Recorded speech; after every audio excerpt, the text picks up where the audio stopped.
What's going on, guys? Welcome back to LM Diesel, and today we have a real special one for you. So as you see, I'm kind of in a different environment. This is editor Levi. A couple weeks ago I was able to film and edit a video for Chris Patterson, the guy that's been helping me out with my build with my truck. And this video that I made for him was about him breaking the 3,000 horsepower threshold with his green dually. I sent that video to him and he posted it on his Instagram, but I wanted to post it on YouTube as well. So this is that video, the story about how Chris Patterson hit 3,000 horsepower with a diesel truck and how he's the first one to do it. All right, I hope y'all enjoy the video and I'll catch y'all next time. Peace.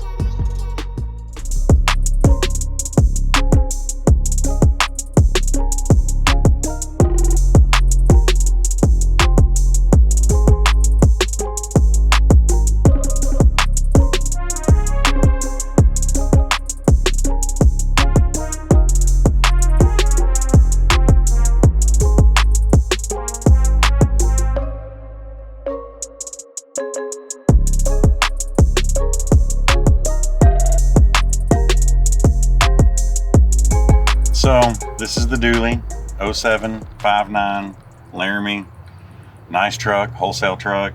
Needed a dependable daily driver. As a dealer tech, bought this thing for cheap. Second day had to put a transmission in it, put a built transmission in it. Kind of learned how to build it myself. I've been a diesel tech and a training tech for a long time. So put some shafts and stuff in it, converter, and then figured, well, if you have that, you might as well put a lift pump and a pair of turbos on it, and head studs and some tunes, and everything kind of just spiraled out of control. At first it was just supposed to be 1,000 horse daily driver, be able to sled, tow, drag, dyno, whatever, right. You know, and then after failure, it's like, well, we fixed the tranny, then we made more power, then we broke the tranny, then we made more power, then we needed bigger turbos, and through the process of evolution it just kind of grew till it was kind of a decent amount of power. And then it developed this reputation for kind of kicking butt on the dyno and drag racing pretty decent, and tried sled pulling, and that was a blast. Everything about the diesel power challenge was kind of appealing. Applied to that a couple years, never really got in, and then got to go as the official alternate. So I had to stand around and watch as everyone did everything I wanted to do. And that was a big tease. So, okay, that's fine. Then we start doing a lot of side work, building compound kits and engines and trannies in my driveway after work, at, you know, working for the dealer and everything, and that kind of got out of hand. We started getting in trouble and dealing with all that, so I figured it was time to open a shop doing this type of stuff. Did that. Then kind of just kept going and pushing my boundary, or like what I learned and how I could do it, and pushing myself to do better and go faster and make more power and be more efficient and weld better, fab better, build better, all the good things. Then we went to the all truck, or the King of the Street at the time, it's called King of the Street, and spun a rod bearing 3 rounds into drag racing, so that was a big disappointment. Then we got invited to UCC and blew up 3 engines the week before UCC, but we knew we had the power to win, so we couldn't go on a wounded motor, so that plan kind of got exploded in my face. Spent the rest of 2021 testing the motors and the horsepower and the turbos and the fuel and the tunes and all that good stuff. And then ultimately we went to the all truck challenge. We did second in drag race, qualified number 2 position. Then we blew the trans up, stayed up all night rebuilding it. Then we did we passed the street drive. Then we qualified number 2 in dirt drag. We went 4 rounds on there, hurt the trans. Turns out 100-pound each tires and wheels for dirt drag isn't very cool on the transmission band.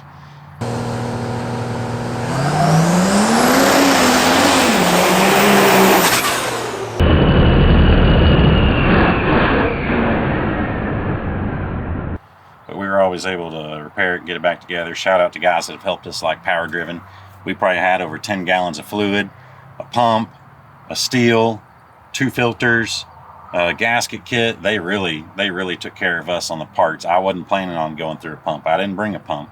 I brought an extra Sancher shaft and stator support tube because we ruined that pump and chewed that stator tube all up. Got through that. Broken axle and sled pull. That really hurt.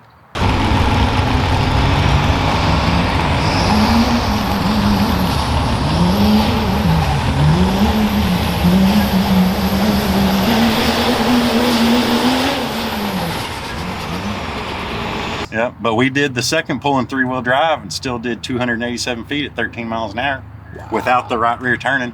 What? Yeah. I just got her spooled up, got her moving a little bit, turned it one whole turn to the left, and then just shifted and grabbed a kit and rode it out as long as it would ride. That really makes sense. Because I watched that video and I was like, that looks off. I'm not that sort of fucking good. You know what I mean? Getting something out of it. Watch yourself. Watch yourself.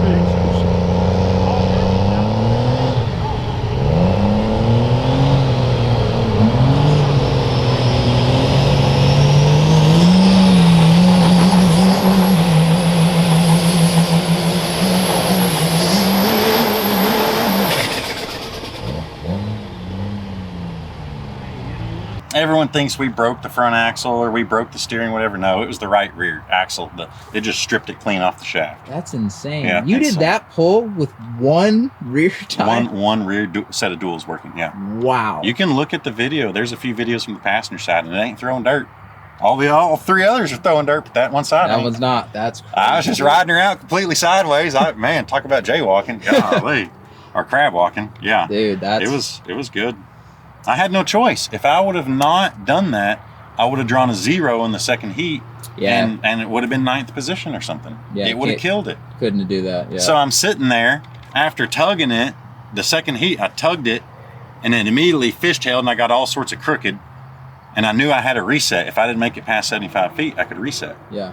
So I was like, well, I got one more shot. Let's back up and get it straight. And I cannot stop here. I cannot not finish. It's like, whatever the outcome is, I'm throttling it and using horsepower. So that's all we did. 3-wheel drive. As far as we can make 287 at 13 or 17 miles an hour. I think it was 17. Nice. 287 to 17. Shout out to Tyler Buckingham. He happened to have a double flange drive, bad Mamma Jamma axle. I tried to buy him from him. He wouldn't budge, but bad Mamma Jamma 300M 38 spline axle. We took the bad axle out. We took the long one from the driver's side, stuck it in the passenger side, and put his axle on the driver's side so we could get back going. Borrowed it for 24 hours. We wouldn't have been where we were without him, so shout out to him for sure. And then we went to the dyno and laid down a conservative numbered 24 something enough to take first place in the dyno, but not enough to really break the truck. And then we turned it on level 5 and grabbed one of the big kits, and we wound up doing 3,089 or something like that.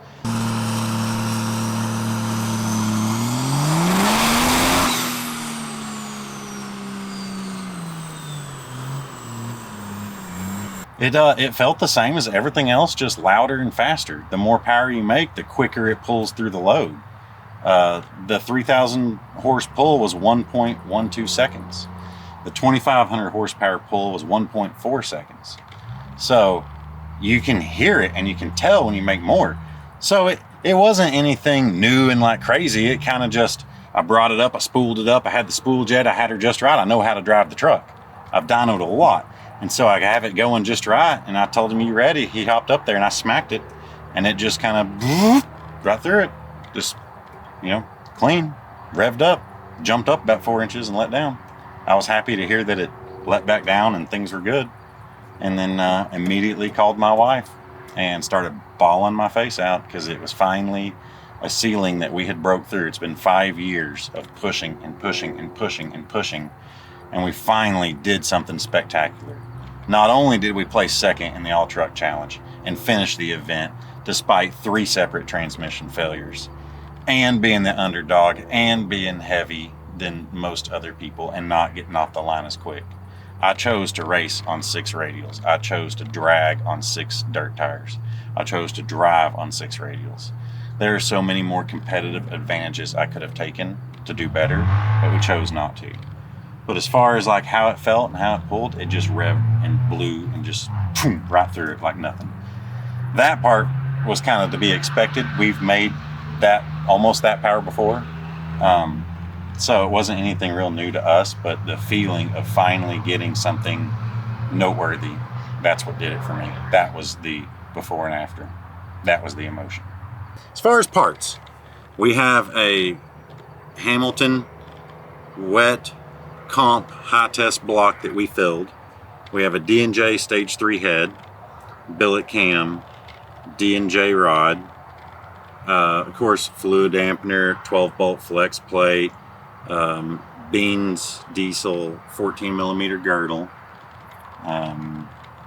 D&J springs in the head, Manton 1/2-inch push rods. For fuel, we have 2 Exergy 14 millimeter race pumps on a fleece twin kit that we modified a little bit.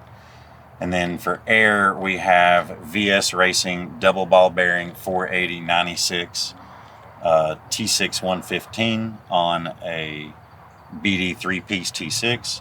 And for the atmosphere, we have a VS Racing triple ball bearing 106/113 on a 145 tile housing. And a gate, vibrant clamps. And then 5 solenoids. We only used, I think, 3 plus a spool jet to make the 3000. So we still have definitely more to go, but we just kind of hit it with something that on paper would make 3K, and that's what it did. So that's pretty much the setup.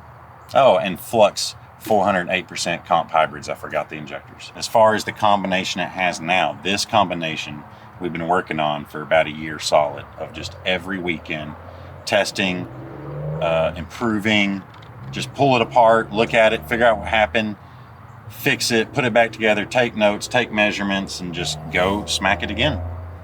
And sometimes it makes you want to burn the truck down and burn the building down and be done and go sell stamps or something. Other times you don't even want to go home. You feel so good. You just want to sleep at the shop and not leave the truck. So it's highs are very high and the lows are very low. But for the most part, that's what we got. Of course, we built the motor. We built the trans. The trans is a DPC triple disc and a Sancher input, a Sonex intermediate, fat output, full manual valve body. Nothing real crazy there. TCS drum, just kind of the normal catalog parts there. Thanks to all the sponsors that have helped get me this far. Flux diesel injection has been amazing. We have worked on releasing the comp hybrid injectors, and we've broke a lot of stuff coming up with that. We've made tremendous power, and we've broke a lot of engines making that power. So Dawn and April have been nothing but amazing to me, and just the camaraderie and support from their years of knowledge has been absolutely a leg up on the competition. Manton push rods. Trevor has done wonders for my valve train department and tech talk. Phil, diesel performance converter, has done me amazing. Dan Valance, Valor Clutch, done me amazing. There's just so many people to thank. Zach Hamilton, just everybody. There's been so much love. Matt Sancher on his shaft.